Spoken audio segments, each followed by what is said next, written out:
सत श्री अकाल जी सारिਆਂ ਨੂੰ ਤੁਹਾਡਾ ਸਾਰਿਆਂ ਦਾ ਵੈਲਕਮ ਹੈ ਜੀ ਆਪਣੇ channel Gill Punjabi food factory ਤੇ। ਅੱਜ ਦੀ ਜਿਹੜੀ ਆਪਣੀ ਰੈਸਪੀ ਹੈ ਜੀ ਇਹ ਆਪਾਂ ਦਹੀਂ ਤੇ ਵੇਸਣ ਤੋਂ ਬਣਾਵਾਂਗੇ। ਜਿਹੜਾ ਦਹੀਂ ਤੇ ਵੇਸਣ ਹੁੰਦਾ ਹਰ ਘਰ ਵਿੱਚ ਅਵੇਲੇਬਲ ਹੁੰਦਾ ਹਰ ਟਾਈਮ। ਸੋ ਰੈਸਪੀ ਬਹੁਤ ਈਜ਼ੀ ਹੋ ਜਾਂਦੀ ਹੈ। ਜਿਹੜਾ ਵੀ ਸਮਾਨ ਆਪਾਂ ਨੂੰ ਘਰੇ ਮਿਲ ਜਾਂਦਾ ਬਣਾਉਣ ਵਾਸਤੇ ਵੀ ਆਪਾਂ ਫਟਾਫਟ ਜਿਹੜਾ ਬਣਾ ਲੈਂਦੇ ਆ ਤੇ बहुत जी वधिया रेसिपी बनती है। सो इनू आप ठंडा करके खा सकते हैं। रेसिपी नू आप बना के जो फ्रिज के रख सकते हैं। सो ठंडा करके जो आप खाने हैं तो बहुत ज़्यादा टेस्टी लगती है। तो चलो जी फिर तुहानू बनाना दस दिंदे हैं। पर उस तो पहला जे तुहानू मेरी वीडियो चंगी लगती है तो वीडियो नू लाइक जरूर करा करो, शेयर जरूर करा करो। तो चैनल पर नवे आए हो तो रेड बटन दब के चैनल में जरूर सबसक्राइब करियो जी। चलो जी फिर आप बनाना देख लें ये वाली रेसिपी। लो जी हुणे इत्थे दही फुल्की बनाउण वास्ते सब तो पहलां आपां दही बनावांगे।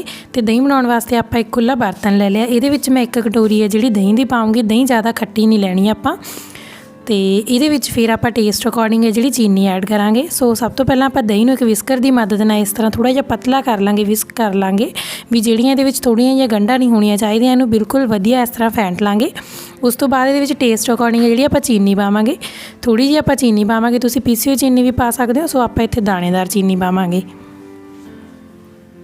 ते चीनी नूं पा के जिहड़ा चंगी तरह आप मिक्स कर लांगे इहदे विच।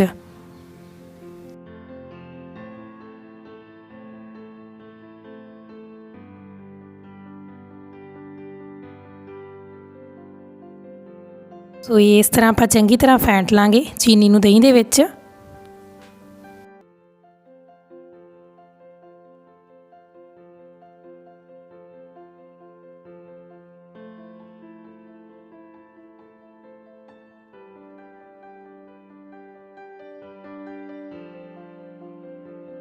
लो जी हुण अपनी दही है जी इस तरह आप चीनी ये मिक्स कर ली, बिल्कुल रेडी हो गई है। तो हुण आप ये टेस्ट अकॉर्डिंग मसाले पाने हैं वो पावांगे। सब तो पहला आप टेस्ट अकॉर्डिंग है जिहड़ा ये नमक पावांगे। नमक आप ज़्यादा नहीं पावांगे क्योंकि जो आप फुल्की बनावांगे उहदे विच भी है जिहड़ा नमक पावांगे। तो आप होर भी ये मसाले जिहड़े पावांगे। इत्थे आप लाल मिर्च पावांगे, तुसीं हरियां मिर्चां नूं बरीक कट के भी पा सकदे हो। तो फिर ये आप भुन्ने हुए जीरे का पाउडर पावांगे, कालियां मिर्चां का पाउडर पावांगे, काला नमक पावांगे। सो ये सारे मसाले जिहड़े आप इहदे विच पा के चंगी तरह मिक्स कर लांगे। इस तरह भी मसाले ने गंढा ना बन जाना। आप जिवें लस्सी बनाउणी हुंदी है, लस्सी रिड़कदे हुंदे उस तरह विस्कर की मदद नाल भी इहनूं मिक्स कर लांगे। तो तुसीं चाहो तो इत्थे चाट मसाला भी है जिहड़ा यूज़ कर सकदे हो, पा सकदे हो। उहदे नाल होर भी है जिहड़ा फ्लेवर वधिया आजू। सो इस तरह आप दही नूं जिहड़ा चंगी तरह मसाले मिक्स कर लांगे दही दे विच। हुण मैं इत्थे पानी लै लिया, तुसीं ठंडा पानी लै सकदे हो बिल्कुल। तो इहदे विच आपां लोड़ मुताबिक है पानी पावांगे। जिन्नी क आप दही भी मतलब लैती है इत्थे उन्नी क दही दे विच जिन्ना क पानी अपना आपां पाउणा गा उस तरह आप मिक्स कर लांगे। देखो आप देख लांगे बिल्कुल दही जिहड़ी इस तरह रेडी। आप ज़्यादा पतली नहीं करनी, इस तो ज़्यादा गाढ़ी भी नहीं रखनी। सो बिल्कुल सही है, दही अपनी रेडी हो गई है।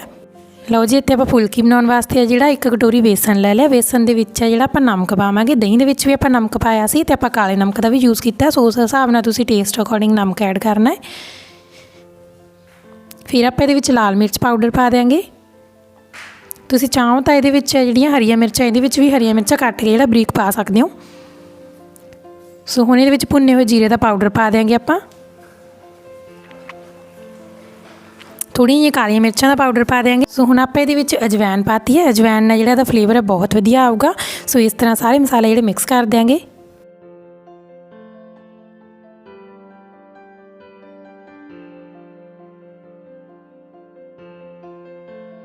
आप इस तरह पानी पा के इहदा जिहड़ा घोल बनावांगे। आप थोड़ा थोड़ा करके पानी पावांगे, ज़्यादा पतला घोल भी हो सकता है। आप एकदम पानी पा देंगे। सो आप ज़्यादा पतला घोल नहीं बनाना, तो थोड़ा थोड़ा पानी पा के जिहड़ा घोल बनावांगे।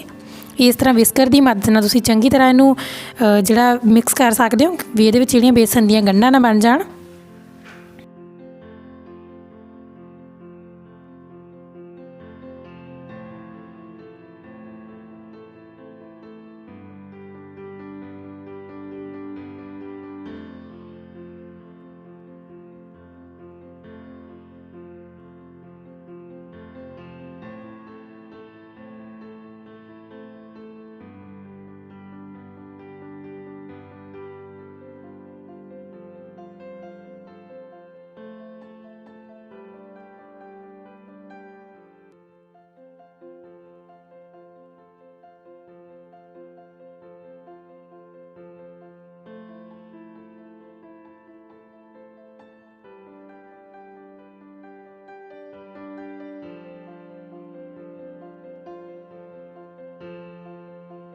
सो इस तरह आपां मिक्स कर लिया।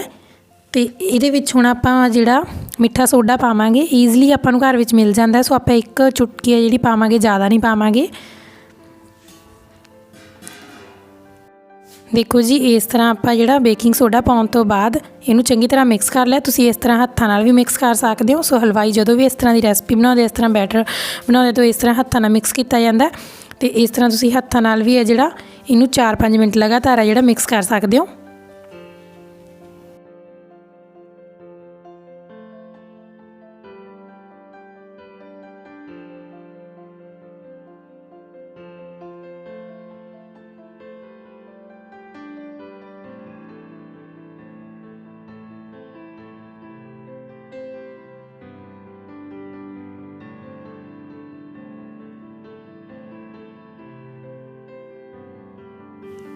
लो जी, इधरली तरफ है जिहड़ा अपना ऑयल भी गर्म हो चुका है। आपां मीडियम फ्लेम ते जिहड़ा ऑयल गर्म कर लिया। तो ये आपां निक्कियां निक्कियां फुल्कियां जिहड़ियां बनावांगे। सो छोटे छोटे साइज़ दियां बनावांगे, बाद विच ये फुੱਲ भी जाणगियां।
देखो, आप मीडियम फ्लेम ते जिहड़ा फुल्कियां नूं बना लिया, किन्नियां वधिया फुੱਲ चुकियां ने ये। तो जो ये गोल्डन कलर हो जू बिल्कुल इन्हां दा, उदों आपां इन्हां नूं जिहड़ा प्लेट दे विच कढ लांगे।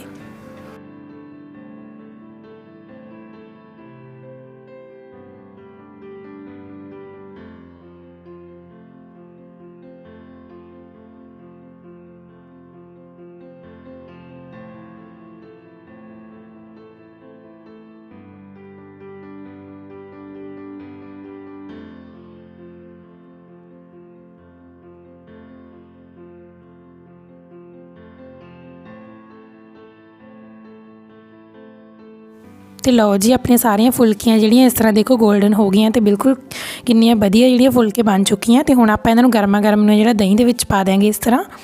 सो दही दे विच इहनूं चंगी तरह मिक्स कर देंगे। दही जिहड़ी आपां पहलां बना के रखी सी। सो इन्हां नूं अद्धा घंटा जिहड़ा आपां दही दे विच पा के इस तरह एक प्लेट की मदद नाल ढक के रख देंगे।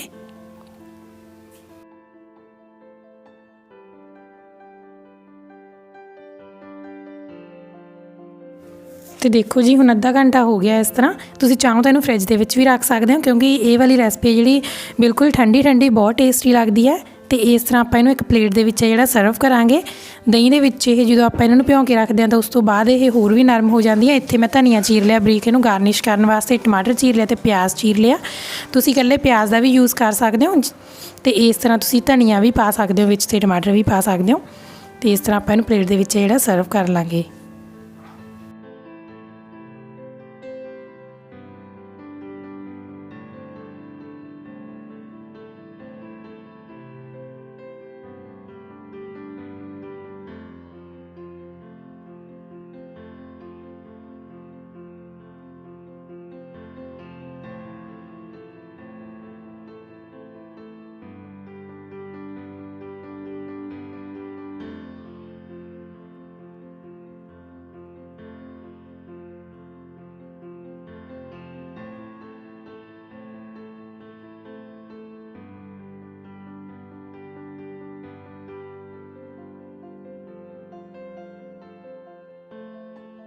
सो हुण उपरों आपां प्याज नाल ते टमाटर नाल ते धनिए नाल इहनूं गार्निश कर देंगे प्लेट नूं इस तरह।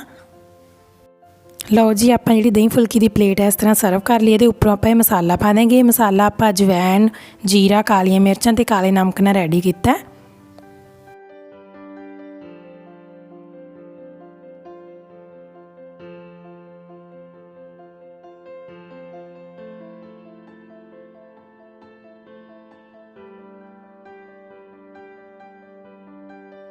ਤੇ ਲਓ ਜੀ ਇਸ ਤਰ੍ਹਾਂ ਆਪਣੀ ਪਲੇਟ ਹੈ ਜਿਹੜੀ ਦਹੀਂ ਫੁਲਕੀ ਦੀ ਰੈਡੀ ਹੋ ਗਈ ਹੈ। ਬਹੁਤ ਹੀ ਠੰਡੀ ਠੰਡੀ ਤੇ ਟੇਸਟੀ ਰੈਸਪੀ ਹੈ ਇਹ, ਜ਼ਰੂਰ ਘਰੇ ਟਰਾਈ ਕਰਿਓ। ਬਹੁਤ ਹੀ ਘੱਟ ਸਮੇਂ 'ਚ ਬਣ ਜਾਂਦੀ ਹੈ ਤੇ ਈਜ਼ੀਲੀ ਹੈ ਜਿਹੜਾ ਆਪਾਂ ਨੂੰ ਸਮਾਨ ਘਰ ਵਿੱਚ ਮਿਲ ਜਾਂਦਾ। ਸੋ ਥੈਂਕ ਯੂ ਸੋ ਮੱਚ ਜੀ ਤੁਹਾਡਾ ਸਾਡੀ ਵੀਡੀਓ ਦੇਖਣ ਵਾਸਤੇ। ਫਿਰ ਮਿਲਾਂਗੇ ਕਿਸੇ ਵਧੀਆ ਜੀ ਰੈਸਪੀ ਦੇ ਨਾਲ।